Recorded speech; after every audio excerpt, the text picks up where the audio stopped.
In 1818, a British expedition mapped the coastline of an island in the South Shetlands, just off the Antarctic peninsula.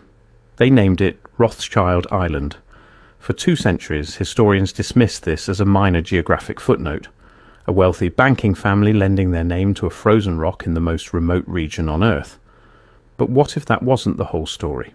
What if the Rothschild name on that island wasn't honorary? What if one of the most powerful financial dynasties in human history built something there that governments and central banks have spent the last 200 years keeping hidden? Because here's what nobody talks about. In 1818, the Rothschild family controlled more wealth than most European nations. They financed wars, toppled governments, and created the modern central banking system. And that same year, right when their power reached its absolute peak, an island in Antarctica suddenly bears their name. And to this day, Rothschild Island remains one of the most restricted territories in Antarctica. No research stations, no documented expeditions, no satellite imagery with any meaningful resolution, just a frozen landmass that supposedly holds nothing of value, yet remains completely off limits to everyone. The Rothschild banking dynasty didn't just finance the Industrial Revolution, they engineered the global financial architecture that still controls how money moves across every border on the planet.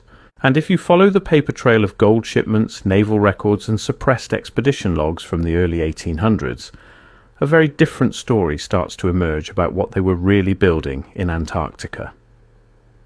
Nathan Mayer Rothschild arrived in London in 1798 with a vision his father's Frankfurt banking operation couldn't contain. He recognized that whoever controlled the flow of money between nations would control the nations themselves. By 1815, the Battle of Waterloo gave him that control. While the common story claims Nathan used insider information to profit from the stock market, the truth is darker. His courier network delivered news of Napoleon's defeat a full day before the British government knew.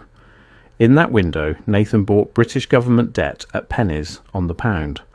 When the victory was confirmed, he owned leverage over the British Empire itself. Within 3 years, the Rothschild family controlled bond markets across Austria, France, Naples, and Prussia. 5 brothers in 5 capitals, moving money faster than any government could track.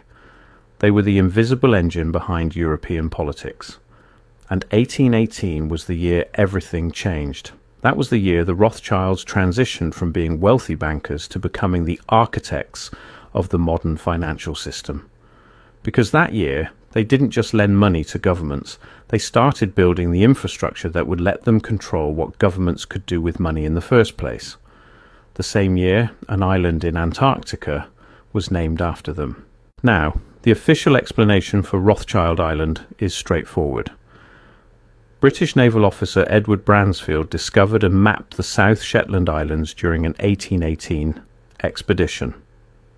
He named various features after patrons and notable figures of the time. Rothschild Island was supposedly named to honour the banking family, perhaps in hopes of future financial support for expeditions. That explanation works if you ignore 3 inconvenient facts. First, Edward Bransfield's expedition logs from 1818 contain a 6-week gap. From late November to early January, there are no recorded observations, no daily logs, nothing. For a Royal Navy officer whose entire job was documentation, that's not just unusual. It's impossible under Admiralty regulations. Second, the Rothschild family made an unusually large payment to the British Admiralty in early 1819. The payment was recorded in parliamentary finance records, but the stated purpose was listed as survey and mapping services. Standard payments to the Admiralty for civilian map commissions were a few £100. The Rothschild payment was £40,000. That's roughly $8 million in today's money for a map. Third, Rothschild Island is not actually one island. Modern surveys have confirmed it's 2 distinct landmasses separated by a narrow channel. But every map from 1818 until 1957 showed it as a single island, which means either British cartographers were incompetent for 140 years, or somebody intentionally obscured the true geography of the location. So what was really happening in Antarctica in 1818